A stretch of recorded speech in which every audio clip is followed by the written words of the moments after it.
오늘 함께 나누는 기도 제목 붙잡고 승리하시기 바랍니다. 한번 따라 하시겠습니다. 하나님의 징계 중에도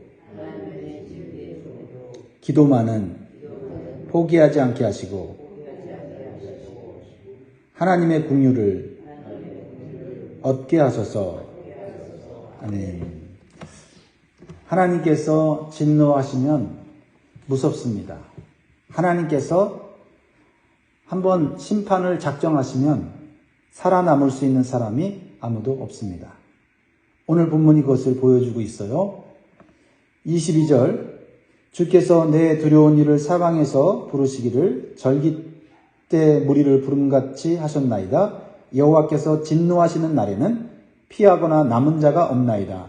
내가 낳아 기르는 아이들을 내 원수가 다 멸하였나이다. 예레미야 선지자는 하나님이 얼마나 무서운 분인지 또 두려운 분인지를 깨닫습니다. 하나님께서 진노하시는 날에는 피하거나 남은 자가 없다라고 고백하고 있어요. 이러한 사실을 직접 보고 경험을 했습니다. 그런데 이렇게 하나님의 진노의 결과에 대해서 올바로 아는 것이 매우 중요합니다. 왜냐하면 그래야만 하나님의 심판과 징계를 받는 중에 다른 길로 가지 않고 다른 것 찾지 않고 다른 방식 구하지 않고 오직 하나님의 긍휼하심을 구할 수 있기 때문이에요. 요나는 사명을 감당하기 싫어서 하나님을 피하여 멀리 도망갔습니다. 배를 타고 도망갔어요. 그러면 하나님은 더 이상 쫓아오지 않을 거라고 생각했죠. 그러나 그는 도망가는 배 속에서 편안하게 잠자고 있을 때 바다에 큰 광풍이 불어서 죽게 되었습니다. 결국 요나는 자신의 죄를 인정하게 됐고 다른 사람들에 의해서 바닷속에 던져졌어요. 죽게 된 거죠. 그때 큰 물고기가 요나를 삼킵니다. 요나는 물고기 뱃속에서 3일 밤낮을 하나님 앞에 기도합니다. 하나님의 긍휼을 구하는 기도를 해요. 자신의 죄를 회개하는 기도를 합니다. 그래서 다시 생명을 얻게 되는 것을 우리는 잘 알고 있습니다. 하나님의 심판 중에 하나님의 긍휼을 얻어서 살 길을 얻는 것은 하나님을 향하여 부르짖는 기도입니다. 18절에 그래서 예레미야 선지자는 멸망당하고 심판당하고 징계당하는 유다 백성들에게 오직 살 길은 하나님을 향하여 부르짖는 것밖에 없다고 외치고 있는 것이죠. 18절 보면 그들의 마음이 주를 향하여 부르짖기를 딸 시온의 성벽아 너는 밤낮으로 눈물을 강처럼 흘릴지어다. 스스로 쉬지 말고 내 눈동자를 쉬게 하지 말지어다. 보통 사람은 큰 환난을 당하게 되면 멍하니 주저앉게 됩니다. 또는 절망과 고통 속에서 소리 지르면서 정신없이 울기만 합니다. 그런데 믿음의 사람은 큰 환난을 만나면 오히려 하나님을 바라보게 됩니다. 그것이 비록 하나님의 심판과 징계를 할지라도 하나님을 향하여 부르짖는 기도를 하게 되는 것입니다. 하나님은 부르짖을 때 응답하신다고 말씀하셨어요. 고통 속에서 부르짖을 때 우리의 얼굴을 누구를 향하느냐가 매우 중요해요. 사실 징계하시는 하나님을 향하여 얼굴을 향하는 것은 쉽지가 않습니다. 저도 어린 시절에 아버지 말씀에 여러 차례 불순종하고 나쁜 짓을 했습니다. 그래서 아버지가 저를 불러서 크게 혼내고 또 벌을 준 적이 있어요. 그러니까 그때부터 아버지의 얼굴을 보기가 어렵습니다. 부끄럽기도 하고 또 섭섭하기도 하고 또 마음속에 여러 가지 분노도 일어났습니다.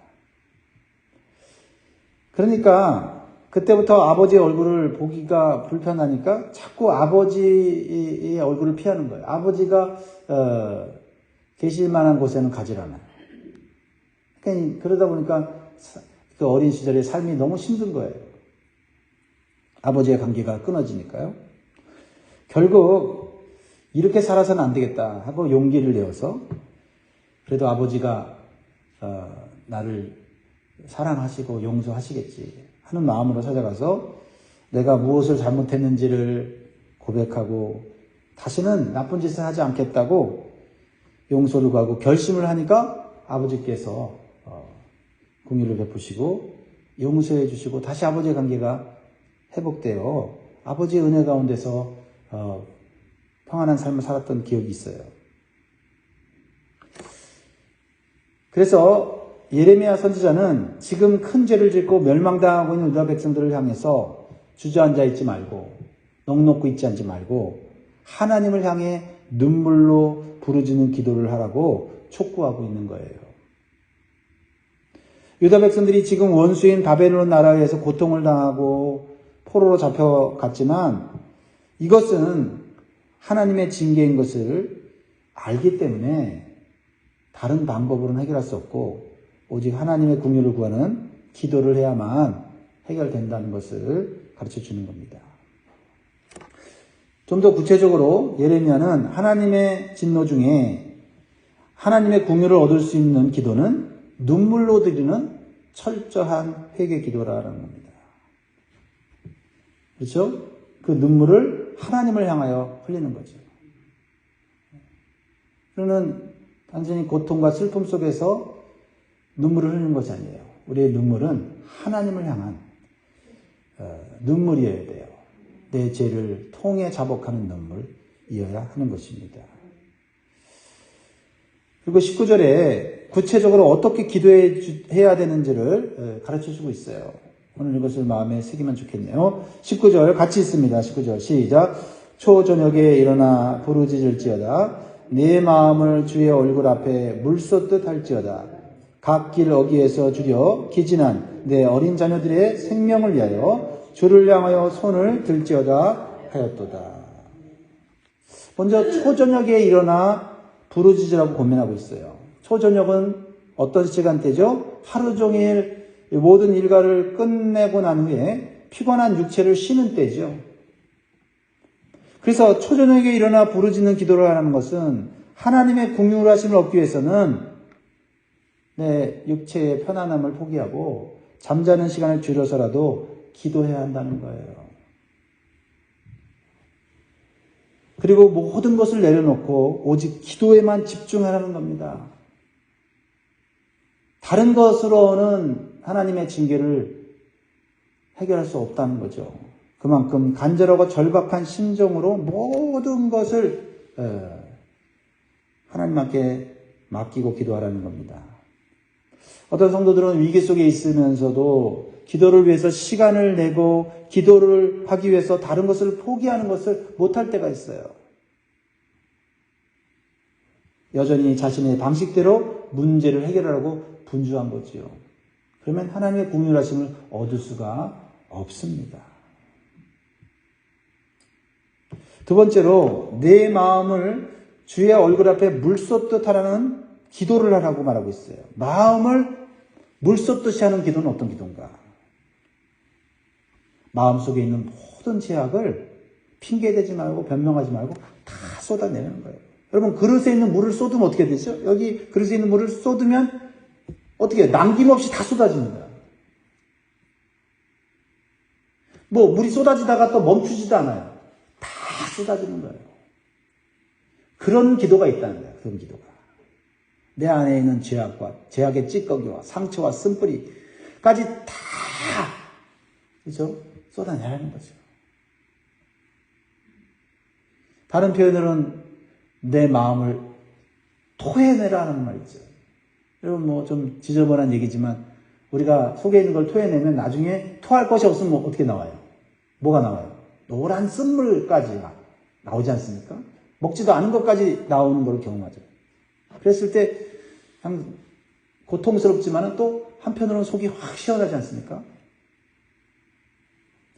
마음을 물쏟듯 하는 기도를 하는 거는 이런 핑계 저런 핑계 대면서 내가 저 사람보다는 나은데 왜 하나님이 나를 이렇게 고통 속에 빠지게 하십니까?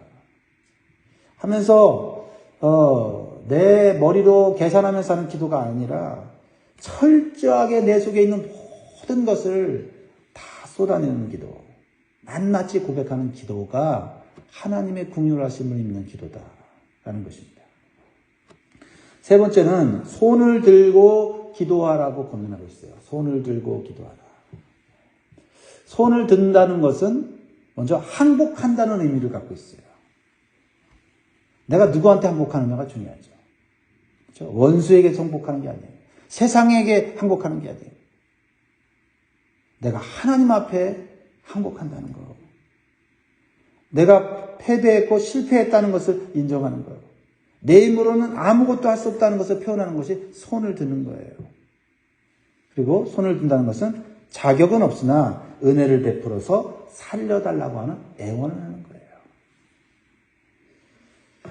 특별히 19절에 하나님을 향하여 손을 들고 기도해야 하는 이유는 뭐예요? 기도하는 이유는 내가 아니에요. 나 때문이 아니에요. 위험과 고통 속에 있는 자녀들을 위해서 기도해야 한다는 겁니다.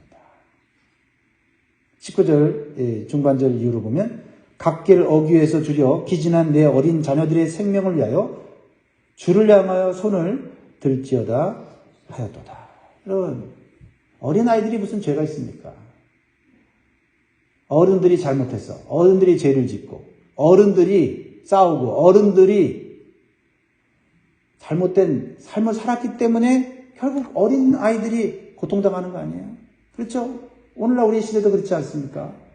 어른들이 돈 많이 벌어보겠다고 마약을 팔고 또 도박장을 만들고 그래서 어린 자녀들이 청소년들이 마약을 먹고 또 도박에 빠지고 또 여러 가지 성적인 그런 쾌락에 빠지고 결국 누구 죄예요? 어른들 죄 아닙니까? 우리 부모들이 죄를 지어서 우리 자녀들까지 고통을 당할 때가 있다라는 겁니다. 그럴 때 우리는 우리의 자녀들을 위해서 기도의 손을 높이 들어야 한다라는 거예요. 왜냐하면 가정의 미래는 어린 자녀들이에요. 어린 자녀들이 자라서 가정을 세워야 될 거 아닙니까? 나라의 미래도 어린 아이들 아닙니까? 어린 자녀들이, 어린 아이들이, 청소년들이 자라서 이 나라의 지도자가 되는 거 아니에요?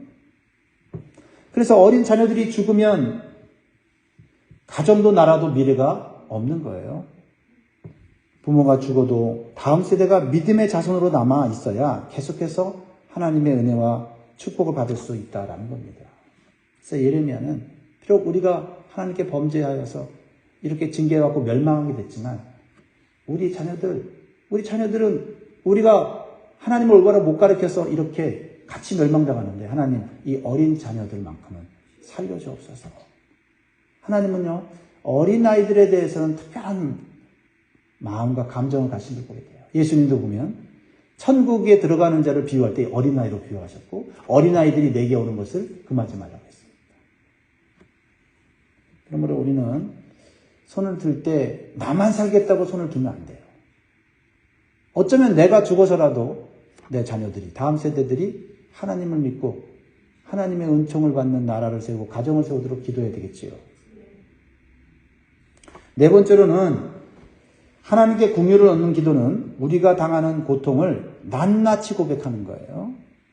아까도 말씀드렸지만 내가 당하는 현실을 가감하지 말고 그대로 하나님 난 너무 아파요. 너무 고통스러워요. 비록 죄 때문에 당하는 고통이지만 그래도 하나님 앞에 아픈 거를 고백하는 거예요.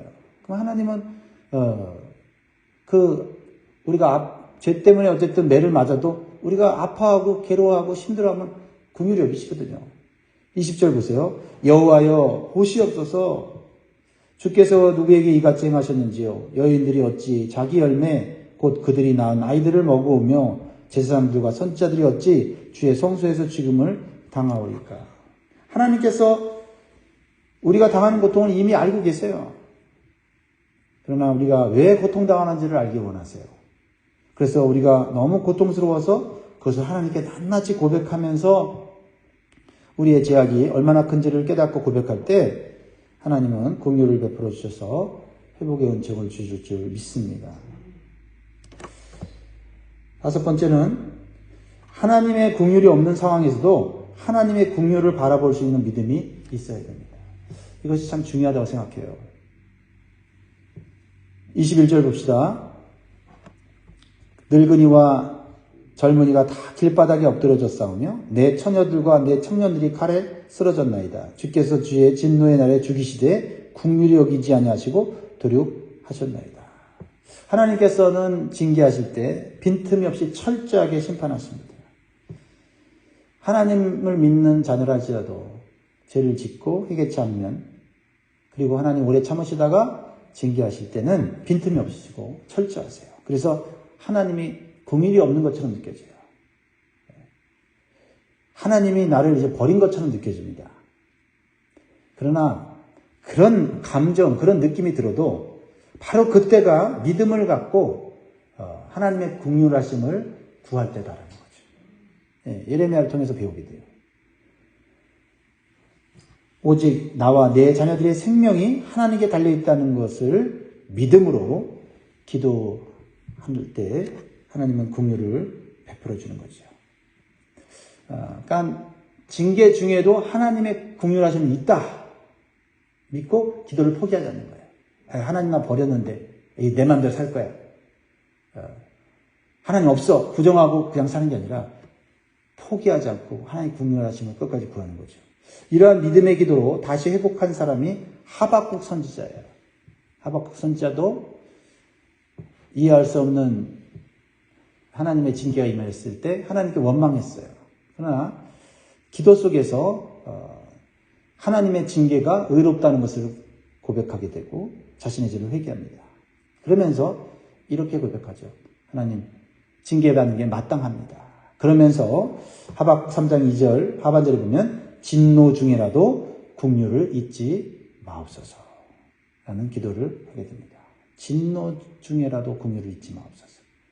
그러면서 하박국은 징계받아 다 잃어도 좋습니다. 그러나 한 분 하나님만 얻으면, 하나님과의 관계가 회복되면 다시 일어설 수 있다는 그런 고백을 하게 됐죠. 그래서 그 놀라운 사실을 깨닫고 찬양과 감사를 하게 됩니다. 그것이 여러분이 잘 아는 하박국 3장 17절에 18절이죠. 비록 무화과 나무가 무성하지 못하며 포도나무에 열매가 없으며 감람나무에 소출이 없으며 밭에 먹을 것이 없으며 우리의 양이 없으며 외양간에 소가 없을지라도 나는 여호와로 말미암아 즐거워하며 나의 구원의 하나님으로 말미암아 기뻐하리로다. 우리가 비록 우리의 죄로 인하여 하나님의 징계를 받을 때라도 우리는 하나님의 긍휼하심을 붙잡는 믿음의 기도, 부르짖는 기도, 나의 모든 것을 내려놓고 오직 기도에 집중하는 그런 기도, 우리에게 필요한 줄 믿습니다. 오늘 우리가 찬송가 337장 우리 같이 불렀는데 4절을 우리 마음에 와닿지요. 마음의 시험 무서운 죄를 주 예수 앞에 아뢰면 예수는 나의 능력이 되사 세상을 이길 힘주시네. 무거운 짐을 나 홀로 지고 견디다 못해 쓰러질 때 불쌍히 여겨 구원해 줄 이 은혜의 주님 오직 예수. 사랑하는 여러분, 우리가 죄를 짓고 잘못된 길로 가서 하나님의 징계를 받을 때 우리는 다른 방법을 찾지 말고 오직 하나님을 향하여 눈물로 부르짖는 기도를 해야 될 줄 믿습니다. 무엇보다도 하나님의 긍휼이 보이지 않을 때도 하나님만이 생명의 길인 것을 믿음으로 끝까지 포기하지 않고 기도함으로 다시 회복의 은총을 받으시기를 주의 이름으로 축복합니다. 기도하겠습니다.